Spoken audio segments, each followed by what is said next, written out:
अष्ट सिद्धियां, पहली अणिमा, पहली कौन सी है? अणिमा। दूसरी महिमा, तीसरी गरिमा। अष्ट सिद्धियों में पहली अणिमा, दूसरी महिमा, तीसरी गरिमा।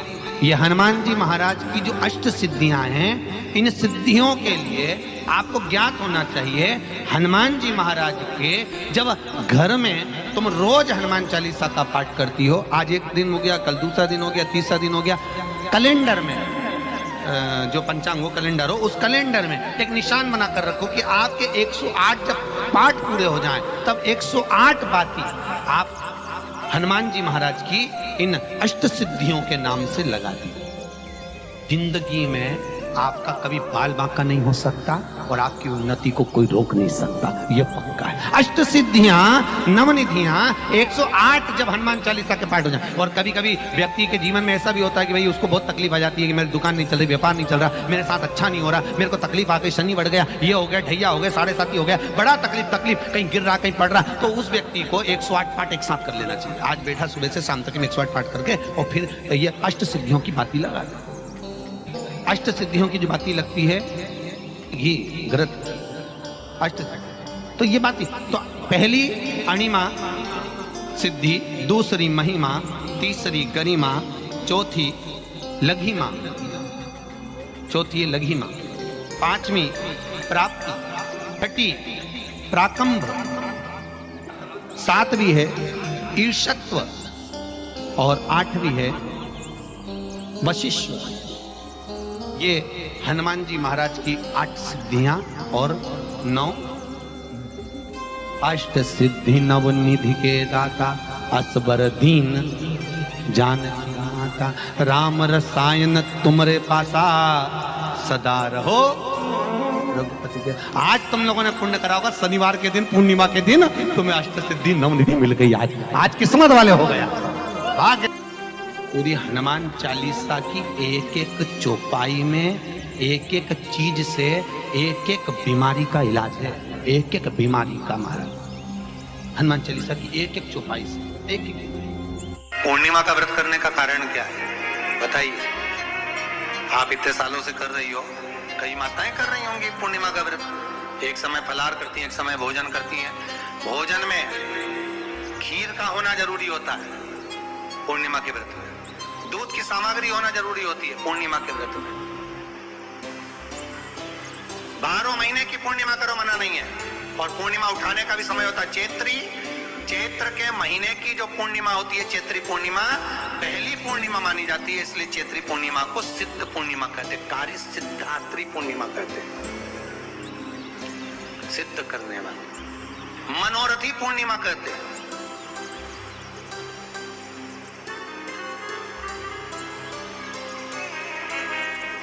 मनोरथी पूर्णिमा।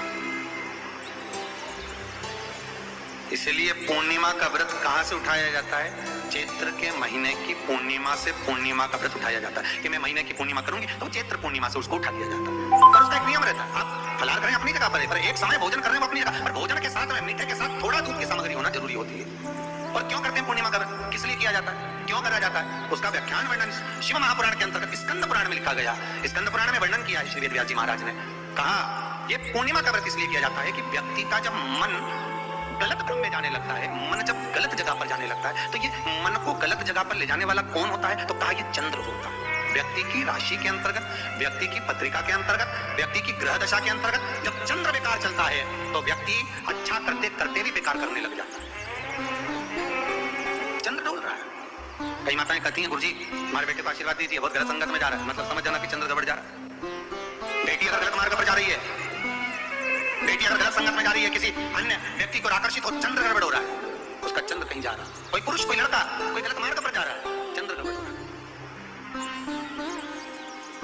घर में जो क्लेश उत्पन्न होता है, घर में जो विवाद उत्पन्न होता है, उस विवाद को रोकने के लिए केवल चंद्र की ही, इसलिए तो पूर्णिमा घर की नारियां, हमारे हिंदू धर्म में यहाँ तक स्कंद पुराण में कर दिया कि प्रत्येक पूर्णिमा, आप लोग कभी आप लोगों ने सत्यनारायण जी की कथा कर भाई, जितने लोग आस्था चैनल पर कथा सुन रहे हैं, जितने लोग फेसबुक यूट्यूब पर कथा सुन रहे हैं, यूट्यूब पर कथा का श्रवण कर रहे हैं, उन्होंने कभी सत्यनारायण की कथा करवाई होगी, तो उसमें लिखा है हर कार्तिक, हर पूर्णिमा को, हर संक्रांति को ब्राह्मण सत्यनारायण भगवान की कथा या राजा या वैश्य कथा को कराता था या बढ़िया कथा करा। सुनी कि नहीं सुनी बात? सत्यनारायण भगवान की कथा में लिखा है, स्कंद पुराण के अंतर्गत जो सत्यनारायण भगवान की कथा का स्मरण किया उसमें लिखा है। श्री शिवाय नमः। पूर्णिमा के दिन चावल का एक आखा दाना जानते हो?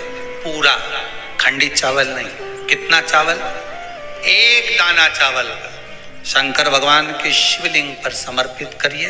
एक बेलपत्र जिसका डंडी का मुख अपनी ओर हो, जहां से चावल चढ़ाया है, उस चावल के ऊपर अपनी कामना कर रख दीजिए और चंद्रमौली भगवान का स्मरण करिए। कौन से भगवान? शंकर भगवान का सर्वश्रेष्ठ सुंदर नाम है चंद्रमौली। चंद्रमौली भगवान का स्मरण करिए। अपनी कामना कर बेलपत्र समर्पित कर शिव जी पर एक लोटा पानी, एक जल पात्र समर्पित करो, कलश से जल चढ़ा दीजिए। नैनों में वो जल लगाकर अपनी कामना कर वापिस घर को आइए। अगली पूर्णिमा आएगी, जो कामना करी है मेरा चंद्रमौली भोलेनाथ उसे पूर्ण कर ही दे। जिसके शरीर पर सफेद दाग पड़ गए हो, चर्म रोग हो गया हो, चमड़ी सफेद पड़ गई हो, पूर्णिमा के दिन गाय जब अपने बछड़े को दूध पिलाए तो बछड़े का मुख में जो फेन आए उसको निकाल लीजिए। पूर्णिमा की रात्रि को 12 बजे शरीर में जहाँ जहाँ पर सफेद दाग पड़ गए हो, चमड़ी सफेद हो गई हो, उस जगह पर लगा लीजिए। चंद्रमा की रोशनी में कम से कम आधा घंटा बैठ जाइए और बैठने के बाद में उसके बाद में फिर स्नान कर लीजिए। 2 या 3 पूर्णिमा उस फेन का प्रयोग कर देखिए, चमड़ी अपने असली रंग में आना प्रारंभ हो जाती है। माता गौ माता के दूध में और बछड़ा जब दूध पान करता है, पीता है, उसमें जो बल उत्पन्न होता है वो बल की परिभाषा कहीं बढ़ने उसका सुखी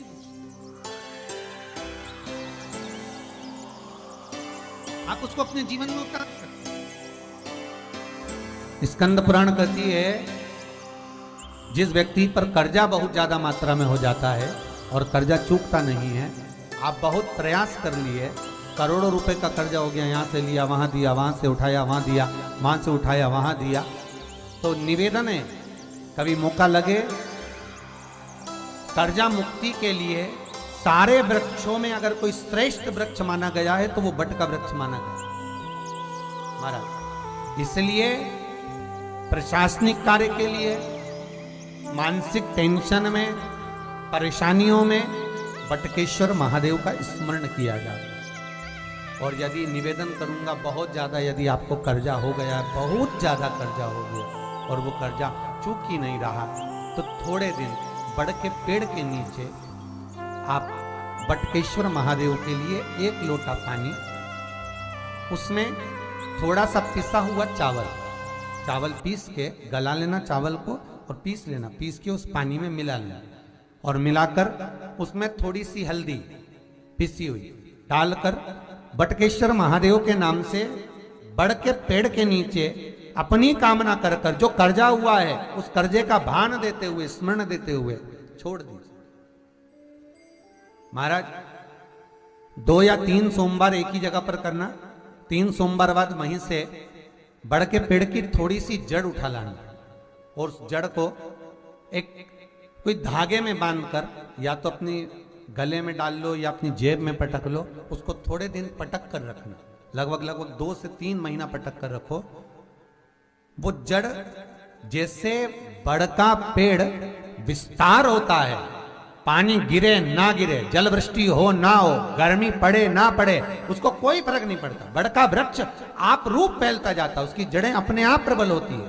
उसी तरह ये बटकेश्वर महादेव कहीं से भी अगर जड़ आपके पास में रखी है 1 महीना, 2 महीना, 3 महीना तक, तो ये जड़ अपने आप लक्ष्मी को पकड़कर खींच कर लाती है और कर्जे से मुक्त कर दे। बटकेश्वर महादेव का स्मरण सुख का देना हो। विशेष जब कामना रहती है, विशेष कामना, आज आपका मन कर गया 108 चावल के दाने मेरे को शिव जी को चढ़ाना है, 108 चावल के दाने मुझे आज शंकर भगवान को चढ़ाना विशेष। आज आपके मन में कोई मनोरथ बड़ा है, कोई कामना बड़ी है और बाबा से आपने विनती करी कि मेरा ये कार्य अटक रहा है, आप पूरा करोगे, मुझे विश्वास है। 108 चावल के दाने चढ़ाना है। आपने चंदन लगाया, हाथ की हथेली पर 108 चावल के दाने जो घर से गिनकर लेकर गए हो उसको हथेली में रखा। एक एक चावल का दाना नहीं चढ़ाया, हथेली में रखकर जो विशेष कामना, जैसे किसी कर्मकांडी ब्राह्मण से पूछा जाए पूजन होने के बाद में विशेष अर्घ दिया जाता है, विशेष अर्घ।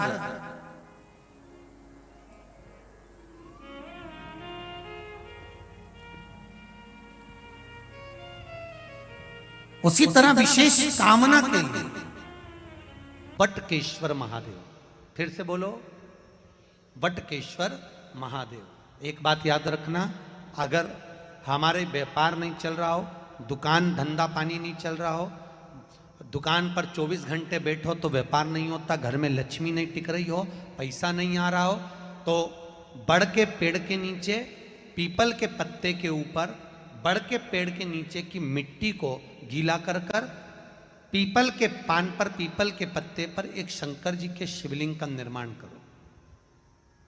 क्या बनाना है? शंकर भगवान का शिवलिंग। शिवलिंग बनाकर उसकी बटकेश्वर महादेव के नाम से पूजन करो। 7 बार कच्चा दही चढ़ा दीजिए। उस दही को थोड़ा सा चम्मच में उठा लीजिए। उस दही को लाकर जहां तुम्हारा व्यापार है, जहां तुम कमाने के लिए बैठते हो, दुकान पर बैठते हो, उस दुकान पर उस दही से स्वस्तिक बना दीजिए। और इस पीपल के पत्ते पर जो वटकेश्वर महादेव का तुमने निर्माण करा है, इसको ले जाकर विसर्जन कर दीजिए। आपकी दुकान 3 महीने के अंदर धड़ाके से चलना प्रारंभ हो जाएगी महाराज।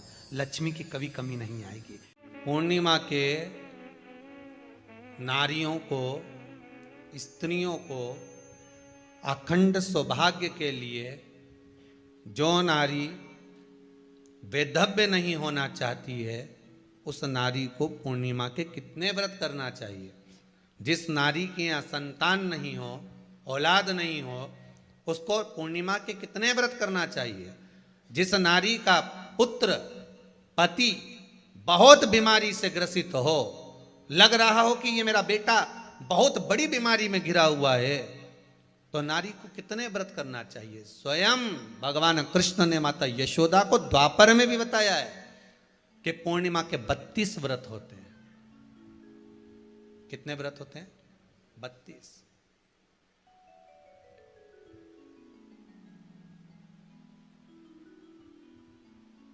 स्वयं भगवान कृष्ण यशोदा रानी को, माता यशोदा जी को भी बता रहे हैं 32 व्रत। अब आपको किसी ने बता दिया होगा कि 8 कर लो, 7 कर लो, 6 कर लो, 12 कर लो, इसलिए आपने बोला कि 12 कर लीजिए, 32 कर लीजिए। अरे यहां तो द्वापर की कथा भी कहती है। यशोदा जी ने एक बार भगवान कृष्ण को रोक कर कह दिया, ए कन्हैया रुको। कन्हैया बोले, बोलो माँ क्या बात है? कन्हैया जरा रुकिए, इधर आओ जरा। भगवान कृष्ण आए। हाँ माँ बोलिए। किस जगह का प्रसंग है ये? जिस समय पर राधा रानी कुरुक्षेत्र में नंद बाबा और यशोदा जी को लेकर कुरुक्षेत्र के कुंड में, ब्रह्म सरोवर में स्नान कराने के लिए लेकर जाती है, ग्रहण का समय पर। और जब भगवान कृष्ण उस कुरुक्षेत्र के उस सरोवर में स्नान करने आते हैं, तब यशोदा जी ने अपने लाला से प्रश्न किया है, पूछा है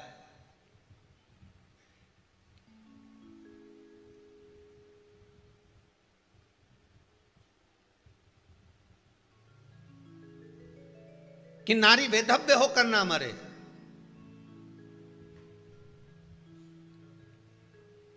उसका पति कोई रोग से ग्रसित ना हो, उसका पुत्र किसी रोग में ना पड़े। अरे भाई कितना सुंदर संवाद लिखा है। अगर किसी माता का पुत्र मान लो किसी नशे में डूबा हुआ है, कोई नशा कर रहा है और गलत नशा है, आपको लग रहा है कि ये नशे में डूबा हुआ है, आपको लग रहा है कि ये गलत जगह पर डूब गया है, आपको लग रहा है कि मदिरापान में, मांसाहार में या अधिक गांजा आदि का जो भी नशे होते हैं, जितने भी नशे, उसमें डूब चुका है। और माँ उसको समझा रही है, तू नशे में मत डूब, तू इस काम को मत कर, तू ये गलत कर्म मत कर। माँ उसको समझा समझा कर हार गई। तो मेरा माताओं से निवेदन है, आप उसको समझाना बंद कर दो, एक काम करना प्रारंभ कर दीजिए। हमें जो शिव महापुराण के माध्यम से शास्त्र कह रहा है कि आप 32 पूर्णिमा के व्रत प्रारंभ कर दो। उसमें करना क्या है आपको? केवल जिस दिन व्रत रहे, रात्रि के समय पर कोई भी मीठा, कुछ भी सामग्री आप चंद्र की रोशनी में, चंद्र को अर्घ देने के बाद, पूजन करने के बाद उसको रखो, और वही सामग्री जो नशा कर रहा है उसको पूर्णिमा के दूसरे दिन उसको खिलाओ। आप धीरे धीरे खिलाना चालू करेंगे, जिस नशे में वो डूबा हुआ उस नशे से वो छूटना प्रारंभ हो जाएगा। 2 पूर्णिमा व्रत करके तो देखो, तीसरे में तुम्हें जरूरत ही नहीं पड़ेगी। धीरे धीरे आप रुक, वो छूटना प्रारंभ हो जाएगा। स्वयं भगवान कह रहे हैं, यशोदा मैया ने कन्हैया को रोक लिया कुरुक्षेत्र के उस मैदान में, और भगवान कृष्ण का दर्शन माता यशोदा जी करी। बहुत बहुत दिनों के बाद कही कि आज माता यशोदा को लाला का दर्शन हुआ, बहुत भूल से जाने के बाद, बहुत समय